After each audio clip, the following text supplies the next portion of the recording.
Oi, gente, bom dia, boa tarde, boa noite. Espero que todos estejam bem, espero que estejam se cuidando.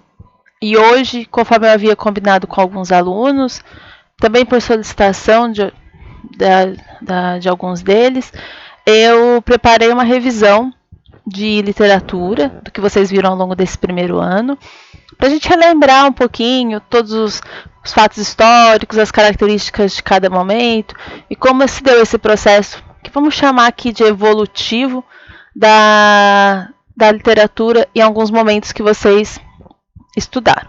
A gente vai ver o trovadorismo, o humanismo, o classicismo, o barroco e o arcadismo.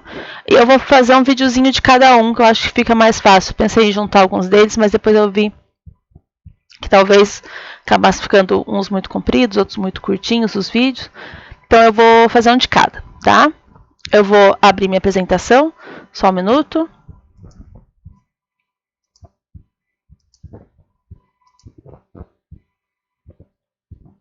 Então eu preparei essa espécie de mapa conceitual com alguns conceitos, algumas informações que eu julguei mais importantes de cada movimento literário e também para ajudar nosso direcionamento aqui ao longo da explicação.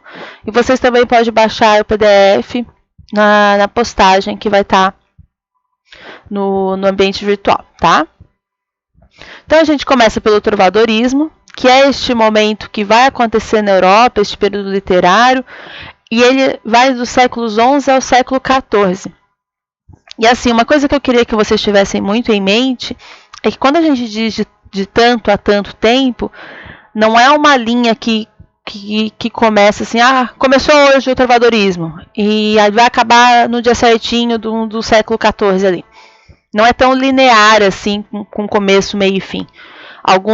Umas escolas literárias, algumas estéticas vão acabar até convivendo simultaneamente. Essa divisão é muito mais para facilitar nosso entendimento de forma cronológica, digamos assim, e também porque são os vestígios que a gente vai encontrando ao longo, né, conforme vai for analisando as obras. Mas não é tão cravado assim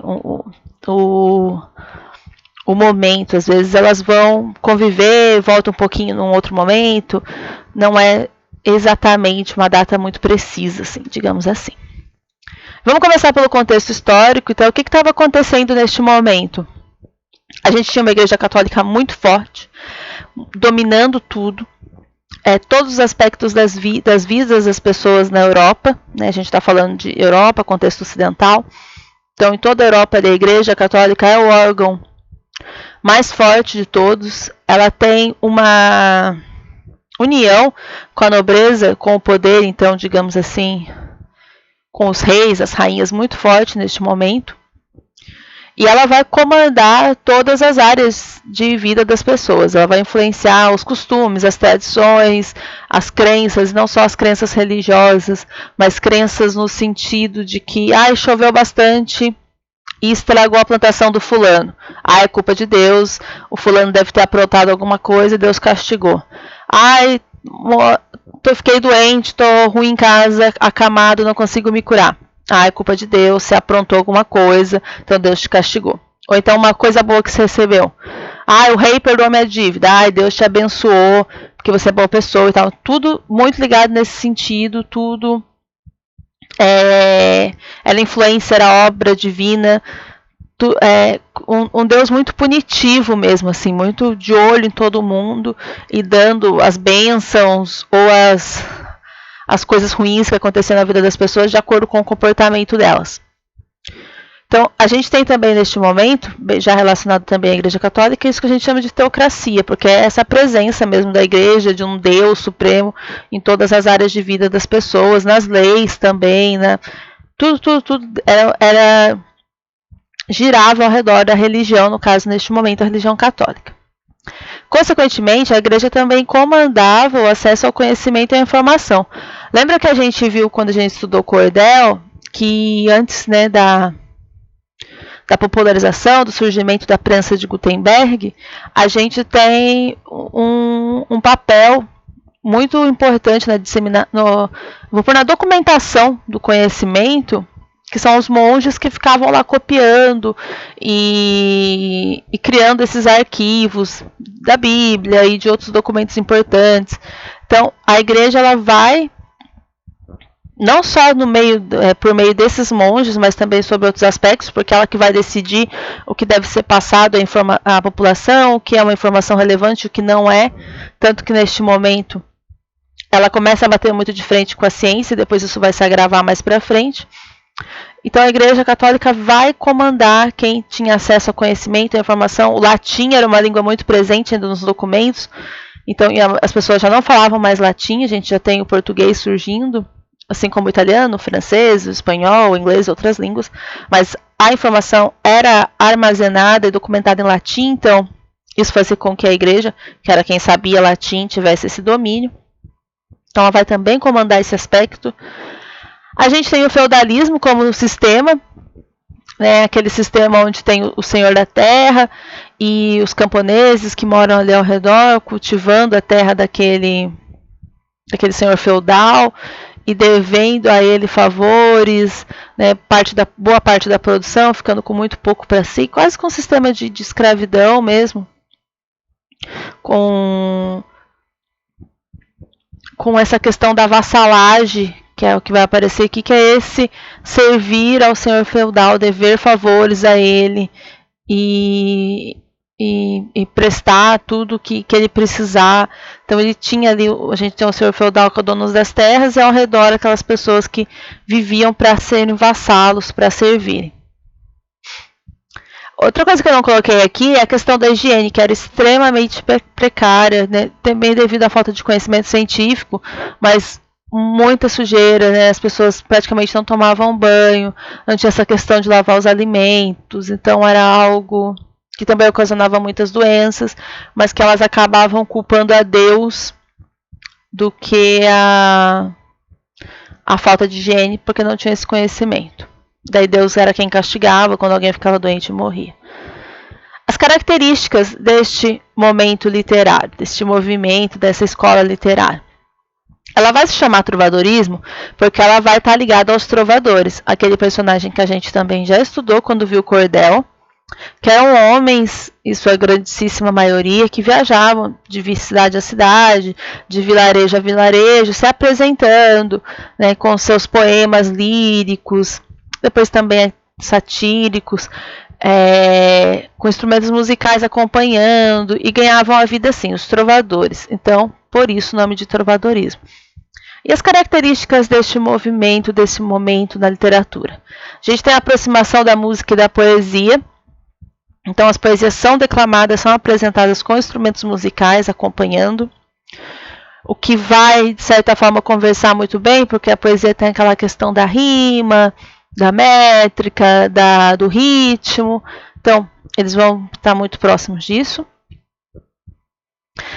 As cantigas líricas, né, que são os poemas, a gente divide de amor e de amigo. De amor no sentido de que é um homem falando para uma mulher, né, se declarando para ela, e de amigo quando é uma mulher se declarando para um homem. Reparem que tem toda uma, como é que eu posso dizer? É como se fosse um amor velado. Ele é meu amigo e não meu amor, meu namorado, quem eu quero que seja meu marido e tal, é meu amigo. Então, e lembrando que não eram mulheres que escreviam, que era o trovador que se imaginava uma mulher se declarando para um homem, né? As mulheres não escreviam poemas neste momento. E pouquíssimas pessoas também eram alfabetizadas, então era um público bem restrito que conseguia ter acesso à informação e, consequentemente, a escrever cantigas.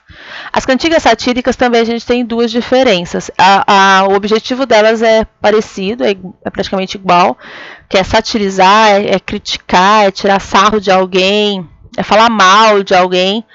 Só que, enquanto as de escárnio elas não se dirigem a alguém específico, mas, por exemplo, a uma questão da sociedade, algo mais velado também, né, sem citar aquela pessoa, as de maldizer citam. Citam, é o fulano de tal que não presta, é o fulano de tal que trai a mulher, é o fulano de tal que é padre, mas tem amante, então é algo nesse sentido.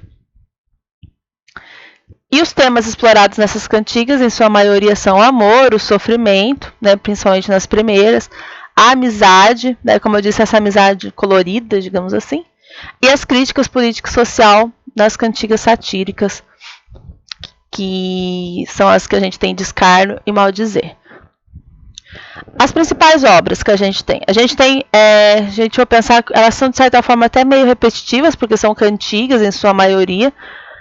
A gente tem também um pouco de poesia de épico, que são as histórias de reis, rainhas, de heróis, mas é em menor quantidade, as cantigas que vão realmente fazer sucesso neste momento. Por serem mais próximas do público, mais populares, então elas vão começar, elas têm uma aceitação, elas que são mais recitadas, ali tem uma aceitação maior.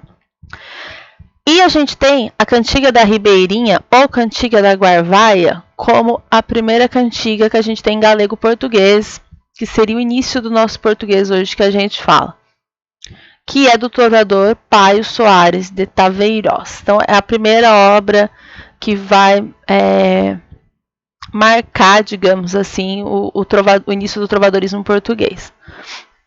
E essas cantigas elas foram reunidas depois em cancioneiros, que são conjuntos, né, dessas cantigas. E a gente tem 3. O Cancioneiro da Ajuda, o Cancioneiro da Biblioteca Nacional de Lisboa e o Cancioneiro da Vaticana. Então, só para vocês se lembrarem, só para terem ideia mesmo, era uma época de vida muito difícil, de vida muito regrada mesmo pela igreja, que comandava tudo, que estava de olho em tudo, que tinha um poder muito forte econômico e na vida das pessoas e de influência, e a diversão mesmo, e um período também de bastante ignorância, como eu já falei, as questões de higiene, alimentação, e de diversão que essas pessoas tinham era, entre outras coisas, essa questão dos trovadores, nas festas, em sua maioria religiosas, que iam lá, recitavam as cantigas, principalmente as satíricas, que eram muito engraçadas, e era assim que as pessoas... Só para vocês tentarem imaginar mesmo como era esse contexto de vida na época do trovadorismo, porque fica mais fácil se a gente tenta se imaginar e tentar entender como era o modo de vida das pessoas neste momento. A gente vai então no próximo vídeo para o humanismo. Até mais!